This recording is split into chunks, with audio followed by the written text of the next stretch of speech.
Welcome to kitchen diaries. ಇವತ್ತು ನಮ್ಮ kitchen ಡೈರಿಲಿ panipuri ಮಸಾಲೆನ, ಅದು ಸ್ಟ್ರೀಟ್ ಸ್ಟೈಲ್ ಪಾನಿಪುರಿ ಮಸಾಲೆನ ಮನೇಲಿ ಹೇಗೆ ಮಾಡೋದಂತ ಇವತ್ತಿನ ವಿಡಿಯೋದಲ್ಲಿ ನೋಡೋಣ. ವಿಡಿಯೋ ಏನಾದರೂ ನಿಮ್ಗೆ ಇಷ್ಟವಾದರೆ ಲೈಕ್ ಮಾಡಿ, ಶೇರ್ ಮಾಡಿ, ಸಬ್ಸ್ಕ್ರೈಬ್ ಮಾಡೋದನ್ನು ಮರಿಬೇಡಿ. ಈಗ ವಿಡಿಯೋ ನೋಡೋಣ. ಮೊದಲಿಗೆ ಒಂದು ಪಾತ್ರೆ ತೊಗೊಂಡಿದ್ದೀನಿ. ಇದರಲ್ಲಿ ಈ ಕಪ್ಪಲ್ಲಿ 1 ಕಪ್ಪಷ್ಟು ರವೆ ತೊಗೊಂಡಿದ್ದೀನಿ. ನಾನಿವತ್ತು ಬಾಂಬೆ ರವೆನ ಯೂಸ್ ಮಾಡ್ತಾ ಇದ್ದೀನಿ. ಇದಕ್ಕೆ ಬಾಂಬೆ ರವೆನೇ ಯೂಸ್ ಮಾಡ್ಕೋಬೇಕು. ಬಾಂಬೆ ರವೆನ ಹಾಕೊಂಡ್ಮೇಲೆ ಇದಕ್ಕೆ ನಾನು 1/4 ಕಪ್ಪಷ್ಟು ಮೈದಾ ಹಿಟ್ಟನ್ನು ಹಾಕ್ಕೊಳ್ತಾ ಇದ್ದೀನಿ. ನೀವು ಅರ್ಧ ಕಪ್ ರವೆ ಯೂಸ್ ಮಾಡೋದಾಗಿದ್ದರೆ 2 ಸ್ಪೂನಷ್ಟು ಮೈದಾ ಹಿಟ್ಟು ಹಾಕ್ಕೊಳ್ಳಿ.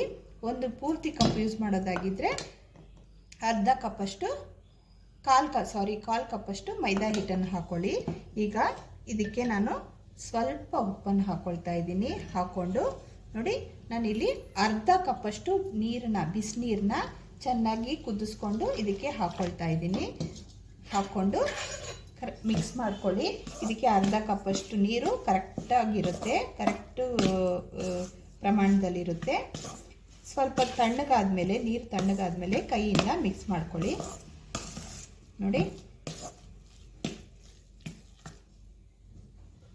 ನೋಡಿ ಸ್ವಲ್ಪ ತಣ್ಣಗಾದ್ಮೇಲೆ ಕೈಯಿಂದ ಚೆನ್ನಾಗಿ ನಾದ್ಕೋಬೇಕು. ನಾದ್ಕೊಂಡು ಇದನ್ನು ಒಂದು 20 ನಿಮಿಷಗಳ ಕಾಲ ಹಾಗೆ ರೆಸ್ಟಲ್ಲಿ ಬಿಡಬೇಕಾಗುತ್ತೆ. ಈಗ ಇದನ್ನು ಕ್ಲೋಸ್ ಮಾಡಿ ಇಟ್ಟು 20 ನಿಮಿಷ ರೆಸ್ಟಲ್ಲಿ ಬಿಡೋಣ. ನೋಡಿ, ಈಗ ಒಂದು 10ರಿಂದ 20 ನಿಮಿಷ ಆಗಿದೆ. ಓಪನ್ ಮಾಡಿ ನೋಡೋಣ. ಹಿಟ್ಟು ಚೆನ್ನಾಗಿ ಸೆಟ್ ಆಗಿದೆ ನೋಡಿ. ಈಗ ಇದನ್ನು ಒಂದು ಸರ್ಫೇಸ್ ಮೇಲೆ ಹಾಕ್ಕೊಂಡು ಇದನ್ನು ಚಿಕ್ಕ ಚಿಕ್ಕ ಉಂಡೆಗಳಾಗಿ ಕಟ್ ಮಾಡ್ಕೊಳ್ಳೋಣ. ಒಂದು ಚಿಕ್ಕ ನೋಡಿ, ಈ ಹದಕ್ಕಿರಬೇಕು, ಈ ಥರ ಇರಬೇಕು. ಈ ಥರ ಮಾಡಿ ಇಟ್ಕೊಳ್ಳೋಣ. ಒಂದು ತಟ್ಟೆಯಲ್ಲಿ ನಾವು ಚಿಕ್ಕದಾಗಿ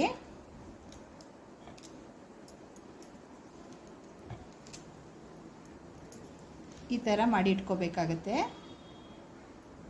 ಈ ಥರ ಸಣ್ಣದಾಗಿ ಮಾಡಿ ಇಟ್ಕೊಂಡಿದ್ದೀನಿ. ಈಗ ಇದನ್ನು ನಾವು ಲಟ್ಟಿಸ್ಕೊಳ್ಳೋಣ. ನೋಡಿ, ಈಗ ನಾನು ಒಂದು ಚಿಕ್ಕ ಉಂಡೆನ ತಗೊಂಡು ಇದನ್ನು ಲಟ್ಟಿಸ್ಕೊಳ್ಳೋಣ. ನೋಡಿ, ನಾನು ಈ ಥರ ಲಟ್ಟಿಸ್ಕೊಂಡಿದ್ದೀನಿ. ಈಗ ಇದನ್ನು ನಾನು ಇಲ್ಲೊಂದು ಒದ್ದೆ ಬಟ್ಟೆ ಮಾಡಿ ಹಾಕ್ಕೊಂಡಿದ್ದೀನಿ. ಅದಕ್ಕೆ ಇದನ್ನೆಲ್ಲ ಮಾಡಿ ಹಾಕ್ಕೊಳ್ತಾ ಇದ್ದೀನಿ. ನೋಡಿ, ಇನ್ನೊಂದು ತೋರಿಸ್ತಾ ಇದ್ದೀನಿ.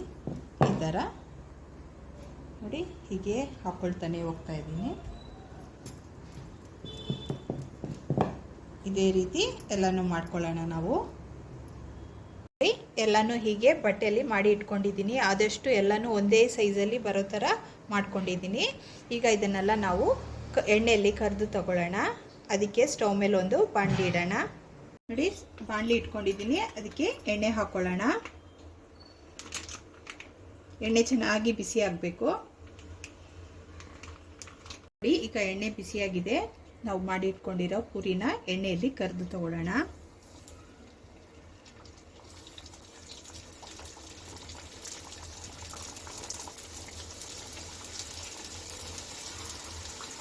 ನೋಡಿ, ಒಂದು 4-5 ಕರೆದು ಮೊದಲಿಗೆ ತಗೋಬೇಕಾಗುತ್ತೆ. ಅದು ಚೆನ್ನಾಗಿ ಉಬ್ಬಿ ಬರೋ ತನಕ ಹೀಗೆ ಇದ್ರ ಮೇಲೆ ಎಣ್ಣೆ ಹೀಗೆ ಹಾಕ್ತಾನೆ ಇರಿ. ಚೆನ್ನಾಗಿ ಉಬ್ಬಿ ಬರುತ್ತೆ. ಪೂರಿ ಎಲ್ಲ ಚೆನ್ನಾಗಿ ಉಬ್ಬಿದೆ ನೋಡಿ. ಈಗ ಇದನ್ನು ಎಣ್ಣೆಯಿಂದ ತೆಗೆಯೋಣ. ಈಗ ಇದನ್ನು ತೆಗೆದು ನಾನೊಂದು ಬೌಲಲ್ಲಿ ಇಟ್ಕೊಳ್ತಾ ಇದ್ದೀನಿ. ಈ ರೀತಿ ಸೆಕೆಂಡ್ ಬ್ಯಾಚನ್ನು ಮಾಡ್ಕೊಳ್ತೀನಿ.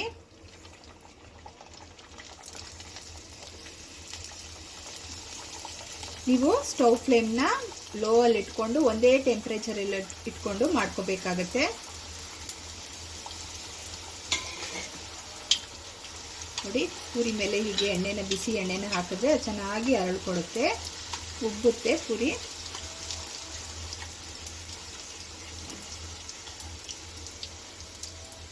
ಪೂರಿನೆಲ್ಲ ರೆಡಿ ಮಾಡಿ ಇಟ್ಕೊಂಡಿದ್ದೀನಿ. ಎಲ್ಲ ಚೆನ್ನಾಗಾಗಿದೆ ನೋಡಿ. ಈಗ ಇದಕ್ಕೆ ನಾವು ಪಾನಿ ಮತ್ತು ಮಸಾಲಾನ ರೆಡಿ ಮಾಡ್ಕೊಳ್ಳೋಣ. ಇದು ಸೈಡಲ್ಲಿರಲಿ ಹಾಗೇ. ನೋಡಿ, ಈಗ ನಾನೊಂದು 4 ಆಲೂಗಡ್ಡೆನ ವಾಶ್ ಮಾಡಿ ಇಟ್ಕೊಂಡಿದ್ದೀನಿ. ಹಾಗೆ 1 ಕಪ್ಪಷ್ಟು ಕಡಲೆಕಾಳನ್ನ ನೆನೆಸ್ಕೊಂಡಿದ್ದೆ. ಈಗ ಅದನ್ನು ಒಂದು ಕುಕ್ಕರ್ಗೆ ಹಾಕ್ಕೊಳ್ತಾ ಇದ್ದೀನಿ.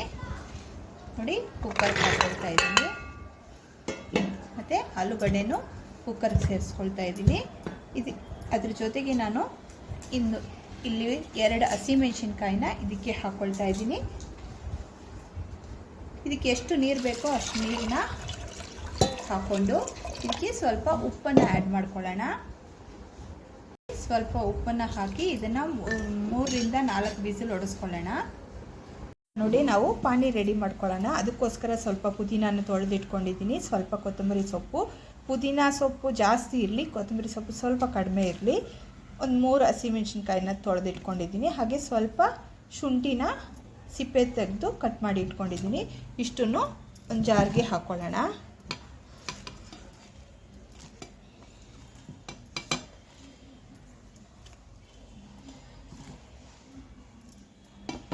ನಾನು ಇದ್ರ ಜೊತೆಗೆ ಒಂದು ನಿಂಬೆಹಣ್ಣು ಗಾತ್ರದಷ್ಟು ಹುಣಸೆಹಣ್ಣನ್ನು ನೆನೆ ಹಾಕ್ಕೊಂಡಿದ್ದೆ, ಅದನ್ನು ಇದಕ್ಕೆ ಹಾಕ್ಕೊಳ್ತಾ ಇದ್ದೀನಿ. ಹಾಕ್ಕೊಂಡು ಸ್ವಲ್ಪ ಉಪ್ಪನ್ನು ಸೇರಿಸ್ಕೋಬೇಕಾಗತ್ತೆ. ಉಪ್ಪನ್ನು ಹಾಕ್ಕೊಂಡು ಇಲ್ಲಿ ಒಂದು 3ರಿಂದ 4 ಐಸ್ ಕ್ಯೂಬ್ಸ್ನ ಹಾಕ್ಕೊಂಡಿದ್ದೀನಿ. ಇಷ್ಟು ಹಾಕ್ಕೊಂಡು ಗ್ರೈಂಡ್ ಮಾಡ್ಕೊಂಡು ಬರೋಣ. ನೋಡಿ, ನೈಸಾಗಿ ಗ್ರೈಂಡ್ ಮಾಡ್ಕೊಂಡು ಬಂದಿದ್ದೀನಿ.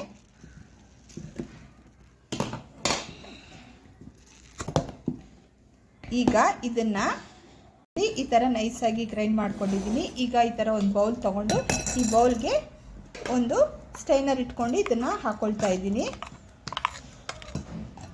ಇದ್ರ ಜೊತೆಗೆ ಸ್ವಲ್ಪ ನೀರನ್ನು ಆ್ಯಡ್ ಮಾಡ್ತಾ ಇದ್ದೀನಿ.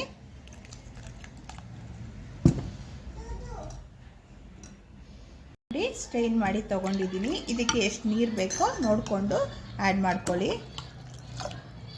ನೀರನ್ನು ಹಾಕ್ಕೊಂಡ್ಮೇಲೆ ಇದಕ್ಕೆ ರುಚಿಗೆ ತಕ್ಕಷ್ಟು ಉಪ್ಪನ್ನು ಆ್ಯಡ್ ಮಾಡ್ಕೊಳ್ಳಿ. ಹಾಗೆ ಸ್ವಲ್ಪ ಕಾಶ್ಮೀರಿ ಚಿಲ್ಲಿ ಪೌಡ್ರ್ ಹಾಕ್ಕೊಳ್ತಾ ಇದ್ದೀನಿ. ಹಾಗೆ ಸ್ವಲ್ಪ ಬೆಲ್ಲನ ಪೌಡ್ರ್ ಮಾಡ್ಕೊಂಡು ಹಾಕ್ಕೊಳ್ತಾ ಇದ್ದೀನಿ. ನೋಡಿ, ಪುಡಿ ಮಾಡಿ ಹಾಕ್ಕೊಳ್ತಾ ಇದ್ದೀನಿ.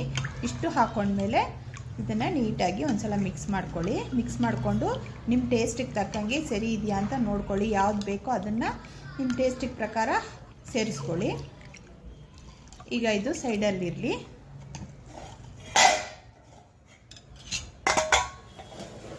ಈಗ ನೋಡಿ, ನಾನಿಲ್ಲಿ 1 ಸ್ಪೂನಷ್ಟು ಸೋಂಕಾಳು ತೊಗೊಂಡಿದ್ದೀನಿ, 1 ಸ್ಪೂನಷ್ಟು ಜೀರಿಗೆ ತೊಗೊಂಡಿದ್ದೀನಿ, ಒಂದು 8ರಿಂದ 10 ಕಾಳು ಮೆಣಸನ್ನು ತೊಗೊಂಡಿದ್ದೀನಿ, 3 ಲವಂಗ ತೊಗೊಂಡಿದ್ದೀನಿ, ಒಂದು 4ರಿಂದ 5 ಬ್ಯಾಡಗೆ ಮೆಣಸಿನ್ಕಾಯಿ ತೊಗೊಂಡಿದ್ದೀನಿ. ಇದನ್ನು ಲೈಟಾಗಿ ನಾವು ಹುರ್ಕೊಳ್ಳೋಣ. ಫಸ್ಟು ಸ್ಟವ್ ಮೇಲಿಟ್ಟು ಲೈಟಾಗಿ ಹುರ್ಕೊಳ್ತಾ ಇದ್ದೀನಿ.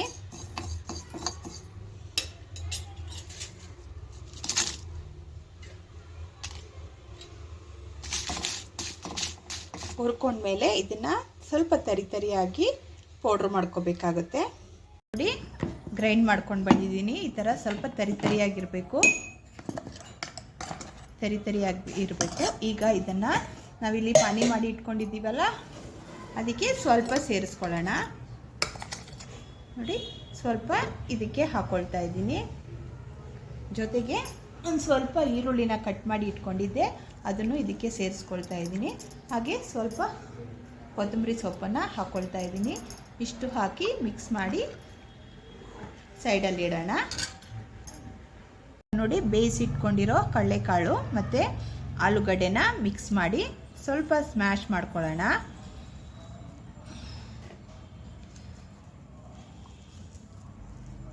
ಸ್ಮ್ಯಾಶ್ ಮಾಡಿ ಇಟ್ಕೊಂಡಿದ್ದೀನಿ. ಇದ್ರ ಜೊತೆಗೆ ನಾನು ಸ್ವಲ್ಪ ಈರುಳ್ಳಿನೂ ಹಾಕ್ಕೊಳ್ತಾ ಇದ್ದೀನಿ. ಈರುಳ್ಳಿ ಹಾಕ್ಕೊಂಡು ಇಲ್ಲಿ ನಾನು ಬೇಯಿಸಿಟ್ಕೊಂಡಿದ್ನಲ್ಲ ಹಸಿಮೆಣಸಿನ್ಕಾಯಿನ ಆಲೂಗಡ್ಡೆ ಜೊತೆ, ಅದನ್ನು ಕಟ್ ಮಾಡಿ ಹಾಕ್ತಾ ಇದ್ದೀನಿ. ಅದನ್ನು ಕಟ್ ಮಾಡಿ ಸೇರಿಸ್ತಾ ಇದ್ದೀನಿ. ಹಾಗೆ ಸ್ವಲ್ಪ ಕೊತ್ತಂಬರಿ ಸೊಪ್ಪನ್ನು ಸೇರಿಸ್ತಾ ಇದ್ದೀನಿ. ಜೊತೆಗೆ ಸ್ವಲ್ಪ ಉಪ್ಪು ಮತ್ತು ಚಿಲ್ಲಿ ಪೌಡರ್ ಹಾಕ್ಕೊಂಡು ಮಿಕ್ಸ್ ಮಾಡ್ಕೊಳ್ಳೋಣ. ಚೆನ್ನಾಗಿ ಮಿಕ್ಸ್ ಮಾಡ್ಕೊಂಡಿದ್ದೀನಿ. ಈಗ ಇಲ್ಲಿ ನಾವು ಪಾನಿ ಮಾಡಿ ಇಟ್ಟಿರ್ತೀವಲ್ಲ, ಆ ಪಾನಿಯಿಂದ ಸ್ವಲ್ಪ ನೀರನ್ನು ಇದಕ್ಕೆ ಹಾಕ್ಕೊಂಡು ಮಿಕ್ಸ್ ಮಾಡ್ಕೊಳ್ಳೋಣ. ಆವಾಗಲೇ ಟೇಸ್ಟ್ ಚೆನ್ನಾಗಿರೋದು. ಸ್ವಲ್ಪ ಹಾಕ್ಕೊಂಡು ಮಿಕ್ಸ್ ಮಾಡಿಕೊಂಡ್ರೆ ಸಾಕು.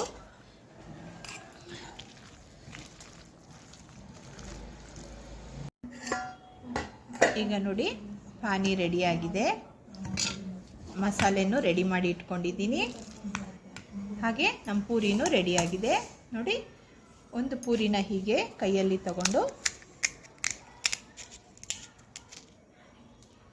ಸ್ವಲ್ಪ ಮಸಾಲೆನ ಇದರೊಳಗಡೆ ಹಾಕಿ ನೋಡಿ, ಹೀಗೆ ಪಾನಿಲಿ ಡಿಪ್ ಮಾಡಿ ತಿಂದರೆ ಸೂಪರಾಗಿರುತ್ತೆ. ಇವತ್ತಿನ ರೆಸಿಪಿ ಏನಾದರೂ ನಿಮ್ಗೆ ಇಷ್ಟವಾದರೆ ಲೈಕ್ ಮಾಡಿ, ಶೇರ್ ಮಾಡಿ ಮತ್ತು ಸಬ್ಸ್ಕ್ರೈಬ್ ಮಾಡೋದನ್ನು ಖಂಡಿತ ಮರಿಬೇಡಿ.